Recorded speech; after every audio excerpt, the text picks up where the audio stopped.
ನಮಸ್ಕಾರ ವೀಕ್ಷಕರೇ, ಶ್ರೀ ನ್ಯೂಸ್ ಕನ್ನಡಗೆ ಸ್ವಾಗತ. ನಾನು ಅಶ್ವಿನಿ. ಪ್ರೈವೇಟ್ಗೆ ಕೊಡಬೇಡಿ, ಪ್ರೈವೇಟ್ ಮೆಡಿಕಲ್ ಕಾಲೇಜು ಬೇಡ, ನಮ್ಮ ಮಕ್ಕಳಿಗೆ ಅನ್ಯಾಯ ಆಗ್ತದೆ. ಸರ್ಕಾರಿ ಮೆಡಿಕಲ್ ಕಾಲೇಜೇ ಬೇಕು. ಪ್ರೈವೇಟ್ ಆದ್ರೆ ನಾನು ಒಂದು ಓಪನ್ ಮಾಡ್ತೀನಿ ಮೆಡಿಕಲ್ ಕಾಲೇಜು.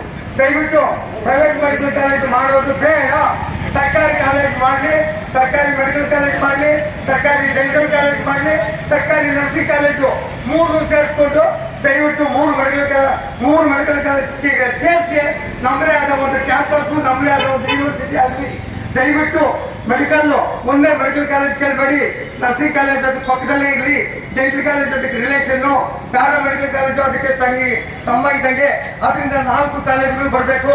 ಆದ್ದರಿಂದ ನಮ್ಮ ಧರಣಿ ಹೆಂಗಿರ್ಬೇಕು, ನೀವು ಮಾಡ್ತಾ ಇರೋದು ಎಕ್ಸಲೆಂಟ್ ಪ್ರೋಗ್ರಾಮು.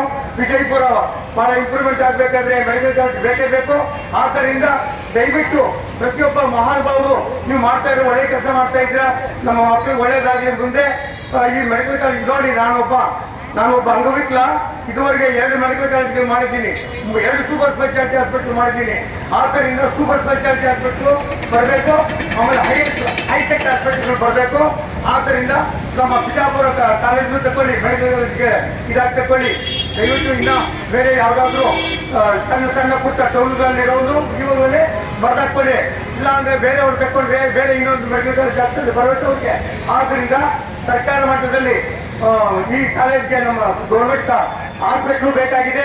ಆಮೇಲೆ ಇನ್ನು ನರ್ಸಿಂಗ್ ಕಾಲೇಜುಗಳಿಗೆ ಹಾಸ್ಪಿಟಲ್ ಬೇಕಾಗಿದೆ. ಎಲ್ಲ ಬೇರೆ 13 ತಾಲೂಕುಗಳಲ್ಲಿ ಇರೋ ಪ್ರತಿಯೊಂದು ಸರ್ಕಾರಿ ಹಾಸ್ಪಿಟಲ್ಗಳನ್ನು ನಮ್ಮ ಮೆಡಿಕಲ್ ಕಾಲೇಜ್ಗೆ ಲಿಂಕ್ ಮಾಡ್ಕೊಳ್ಳಿ. ಇಲ್ಲ ಅಂದರೆ ನಾನೊಂದು ಮೆಡಿಕಲ್ ಕಾಲೇಜ್ ಮಾಡ್ತೀನಿ, ಎಲ್ಲ ಬಸವನ ಭಾಗ್ಯವಾಡಿಯಲ್ಲಿ. ಆವಾಗ ಅದು ಹೊರಟೋಗ್ತದೆ, ಆವಾಗ ಏನು ಸಿಕ್ಕಲ್ಲ. ದಯವಿಟ್ಟು ಇವಾಗಲೇ ಮೆಡಿಕಲ್ ಕಾಲೇಜಿಗೆ ಲಿಂಕ್ ಮಾಡ್ಕೊಳ್ಳಿ. ಆ ಪ್ರತಿಯೊಂದು ಸರ್ಕಾರಿ ಮೆಡಿಕಲ್ ಕಾಲೇಜಿಗೆ ಲಿಂಕ್ ಮಾಡ್ಕೊಂಡಿಲ್ಲ ಅಂದರೆ ಏರಿಯಾ ಪಾಪುಲೇಷನ್ನು ನಮ್ಮ ಎಂಟೈರ್ ಬಿಜಾಪುರ ಜಿಲ್ಲೆ ಟೋಟಲ್ ಆಗಿ ನಮಗೆ ಸೇರಬೇಕು ಅಂತ ಕೇಳಿ. ಇಲ್ಲ ಅಂದರೆ ನಿಮಗೆ 7 ಲಕ್ಷ ಫೀಸ್ ಕಟ್ಟಬೇಕು. ಇದಕ್ಕೆ ಮೆಡಿಕಲ್ ಕಾಲೇಜ್ಗೆ ಡಾಕ್ಟರ್ ಇಟ್ಕೊಳ್ಳಿ. 100 ಬೆಡ್ಗೆ 100 ಬೆಡ್ಗಳಿದ್ರೆ 100 ಸೀಟ್ ಕೊಡ್ತಾರೆ. ನೀವು ಒಂದು ಸೀಟ್ಗೆ 100 ಬೆಡ್ ಇರಬೇಕು. ಎಷ್ಟು ನೀವು ಸೀಟ್ಗೆ ಕೇಳ್ತೀರೋ ಅಷ್ಟು ಬೆಡ್ಡು. ಬರೀ ಮೆಡಿಕಲ್ ಕಾಲೇಜ್ ಅಂದರೆ ಬರೀ 30ಕ್ಕೆ ಮೆಡಿಕಲ್ ಕಾಲೇಜ್ ಕೊಡ್ತಾರೆ, 40ಕ್ಕೆ ಮೆಡಿಕಲ್ ಕಾಲೇಜ್ ಕೊಡ್ತಾರೆ, 60ಕ್ಕೆ ಕೊಡ್ತಾರೆ. ಅದು ಬೇಡ. 100 ಸೀಟ್ಗೆ 1000 ಬೆಡ್ ಮೆಡಿಕಲ್ ಕಾಲೇಜ್ ಬೇಕು. ನಮಗೆ 1000 ಬೆಡ್ 100 ಸೀಟ್ ಸಿಗ್ತದೆ. ಅವಾಗ ನಮ್ಮ ಮಕ್ಕಳಿಗೆ ಅನುಕೂಲ ಆಗ್ತದೆ. ಆದ್ದರಿಂದ 100 ಬೆಡ್ ದೊಡ್ಡ ಕ್ಯಾಂಪಸ್ ಕೊಡಲಿ. ಮಿನಿಮಮ್ 60 ಎಕರೆ ಮಾಡಿ. ಅದೊಂದು A grade, B grade, C grade city ಅಂತ ಇರ್ತದೆ. ನಮ್ಮ ಸಿಟಿ ಯಾವ ಗ್ರೇಡಲ್ಲಿದೆ ನನಗೆ ಗೊತ್ತಿಲ್ಲ.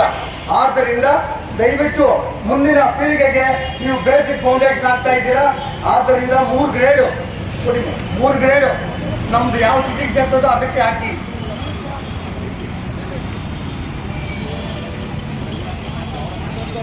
ದಯವಿಟ್ಟು ನೀವು ಮಾಡ್ತಾ ಇರೋದು ಒಳ್ಳೆ ಕೆಲಸ ಮಾಡ್ತಾ ಇದ್ದೀರಾ. ನಾನೊಬ್ಬ NGO ಅಡ್ವೈಸರು, ನಾನೊಬ್ಬ ಹ್ಯಾಂಡಿಕ್ಯಾಪ್ರು.